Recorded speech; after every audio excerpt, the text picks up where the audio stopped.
Canada. How are you, sir? Very fine, thank you. Congratulations. So you're the voice of Piglet. I'm the voice of Piglet, have been since 1968. That's amazing. Can you give us some of the Piglet voice right here? That's very good. So this has become second nature to you. Yes, yes. Now you did your voiceovers, which is weird because you did it from New York. I do it from I mainly do it from New York, but I've done it from all over the country, wherever we are. You know, like the fellow that plays Rabbit lives in Salt Lake, so he comes from there, and he did it from Salt Lake one time. And I've worked a lot in regional theater, and wherever I am, whenever they need me, they just go into a booth from there. Yeah, you know.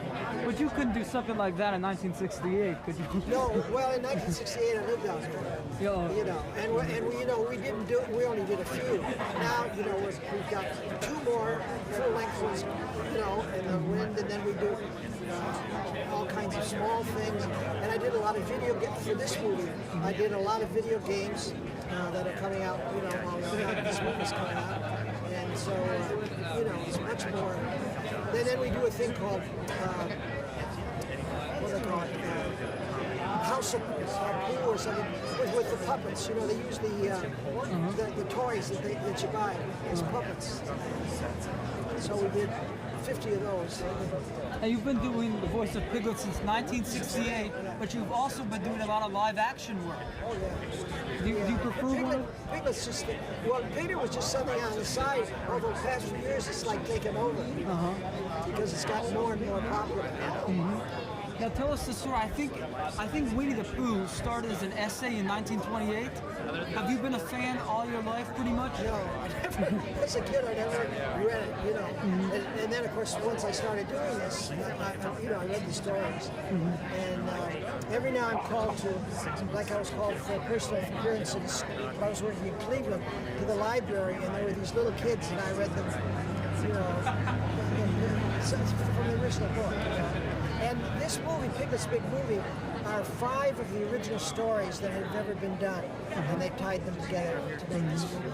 Are there enough of these kind of movies out there, good wholesome movies for children and everybody, especially at this time in the world? Yeah, well, I think that what's great about Winnie the Pooh is that little kids, when they first start, are able to start and be conscious of television and stuff, to see this, because it's about friendship, it's about love, it's about, there's no violence, it's all the good values that all the parents want their kids to have. And I think that's why it's so popular with little children. They just love it. Now, what's the message that comes out of Piglet's Big Movie? Well, the same.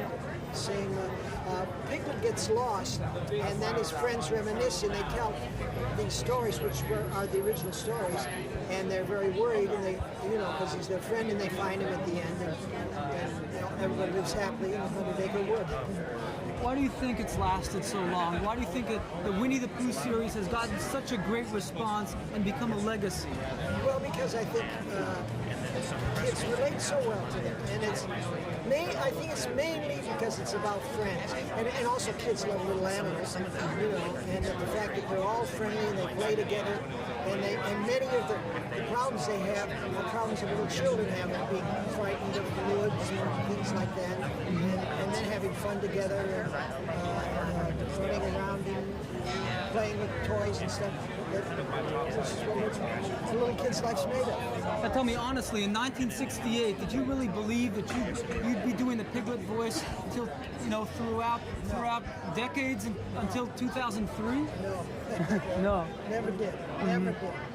I don't think they ever realized that. But it's a lot of fun for you as well. Oh yeah, absolutely.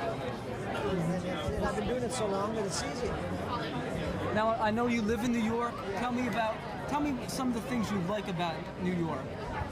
Well, I had lived in California for 20 years, and I grew up in Wisconsin. New York is just my home because everything that I'm interested in is there, and I'm never bored in New York. There's always something to do, and I love getting around in the city with the subways and stuff, and not having to drive. And, the city is always exciting to me, and I call it my home. And that's why you probably did the voiceovers from New York. Mostly from New York. Yes. Yeah. Well, great. Thanks a lot, sir. Congratulations. Thank you.